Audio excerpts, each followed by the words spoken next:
ये जो mind set, ये जो सोच, ये जो एटमॉस्फेयर दिया है, ये सबका जो श्रेय जाता है, मैं चाहूंगा उनके लिए जबरदस्त तालियां होनी चाहिए, एसलीपीएस वेलनेस और डॉक्टर संजीव कुमार सर के लिए और हमारे मेंटर्स के लिए।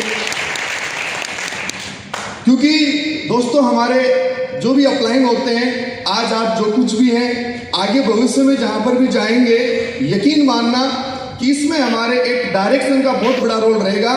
क्योंकि अगर आज मैं रोयल डायमंड बनाऊं, अगर मेरे मेंटर मेरे संदीप कुमार सर हैं, अगर वो मुझे इस इंडस्ट्री के बारे में अगर बताते नहीं तो मैं आज भी नौकरी कर रहा होता।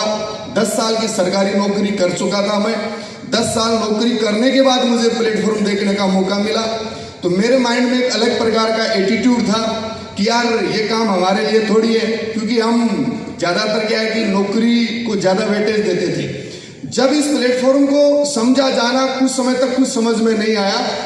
टारगेट जीतने के बाद भी, जैसे अभी महेंद्र सर बता रहे थे कि बहुत सारी चीज़ें होती हैं। एक व्यक्ति एक बार टारगेट जीत के फिर वापस दुनिया में भी लौट जाता है। इसका कारण क्या है? सिंपल भाषा में और बहुत ही कम शब्दों में मैं मेरी बात को मतलब पूर्ण विराम करना चाहूँगा। याद रखिए कि जब मैं आया, मेरे सामने भी ये इंडस्ट्री नहीं थी, पहली कंपनी थी ना। मैं ये जानता था कि डायरेक्ट सेलिंग होती क्या है, कैसे इसको किया जाएगा। मैंने सिर्फ एजुकेशन पे फोकस किया, यानी कि मेरी जिज्ञासा बहुत तीव्र रही। मैंने सीखने पे फोकस किया कि इस इंडस्ट्री को सबसे पहले गहराई से समझा जाए और फिर इसको सीखा जाए। तो मैंने इंडस्ट्री को डीपली समझा कि रियल डायरेक्ट सेलिंग क्या है। जब रियल डायरेक्ट सेलिंग समझ में आई तो मेरा सेल्फ बिलीव बहुत अच्छा डेवलप हो गया कि मार्केट में नेगेटिव और पॉजिटिव धारणाएं तो चलती आ रही है और आगे भी चलेंगी। क्योंकि ऐसा कोई इंडस्ट्री नहीं है जिसके बारे में दो धारणाएं नहीं है, एक पॉजिटिव एक नेगेटिव। चाहे वो अच्छी एक भी इंडस्ट्री नहीं बची हुई आज भी, यस या नो। तो डायरेक्ट सेलिंग के बारे में भी जो चीजें थी, इस इंडस्ट्री में जो खालिस्तान रिक्त स्थान देखा गया कि इसकी अगुवाई करने वाला कोई व्यक्ति नहीं है कि आगे कोई इसमें लंबा चले। ऐसे लोग, मैंने काफी इसकी थोड़ी स्टडी करी तो मुझे पता लगा। तो मेरा यहाँ पर पहुंचने का एक ही कारण है, मैं सिस्टम से जुड़ा। नेगेटिविटी को मैंने दरकिनार किया। हो सकता है आपके अंदर भी नेगेटिविटी आ जाए। क्यों? नेगेटिविटी आने का कारण क्या होता है? जीवन के हर क्षेत्र में हम काम करते हैं, वहां पर क्या होता है कि हर क्षेत्र के अंदर प्रॉब्लम्स आती हैं कि नहीं आती हैं? ठीक है, अगर देखा जाए तो एक ट्रेनिंग के माध्यम से मैंने एक चीज समझी कि हम खेती करते हैं, वहां पर भी प्रॉब्लम है, नौकरी में प्रॉब्लम है, एजुकेशन में प्रॉब्लम है, ट्रेवलिंग में प्रॉब्लम है, जीवन के हर सेक्टर में एक प्रॉब्लम समझ है। एक्चुअल लोग क्या है कि उस प्रॉब्लम को ही बहुत बड़ा बनाकर और अपने वापस उसी जीवन में लौट जाते हैं। लेकिन अगर यहाँ पर देखा जाए, उस चीज को मैंने जो समझा कि ये प्रॉब्लम्स नहीं है, ये वो चैलेंज है जिनको हमें स्वीकार करना है और उनको क्रॉस करना है।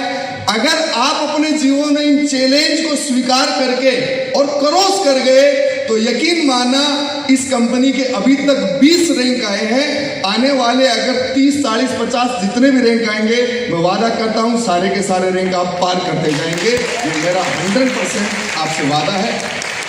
और बहुत सारी चीजें नहीं है दोस्त, बस ये छोटा सा मेरा परिचय है। और इसके बाद इस इंडस्ट्री में आज लास्ट मेरा एक ही मैसेज है कि मैं अगर यहाँ पर हूँ और आप जिस भी रैंक पर जाएंगे, ये तय करेगा कि आप एसलीपीएस वेलनेस के साथ और इस सिस्टम के साथ कितने दिन रुकेंगे और कब तक चलते रहेंगे। अगर आप 6 महीने बाद अगर इस इंडस्ट्री से बाहर हो गए तो आप 6 महीने के बाद आज ही पेपर पे बना लीजिए, आप उतनी दूरी तय करेंगे। जिस व्यक्ति को अगर 500 किलोमीटर चलना हो तो वो दूरी तय करनी होती है, अगर 1000 किलोमीटर चलना होता है तो दूरी तय करनी होती है। अगर हमें दिल्ली से थाईलैंड आना था तो यहाँ पर तकरीबन 2200-2300 किलोमीटर की दूरी अगर फ्लाइट तय नहीं करती तो हम थाईलैंड पहुंचते क्या?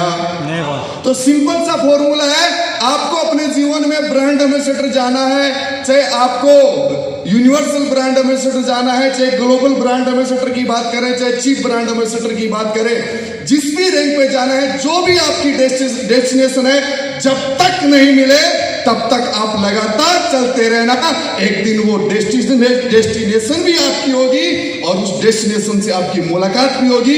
इन्हीं शब्दों के साथ मैं मेरी वाणी को विराम देना चाहूंगा। बहुत बहुत धन्यवाद। थैंक यू वेरी मच आप सब।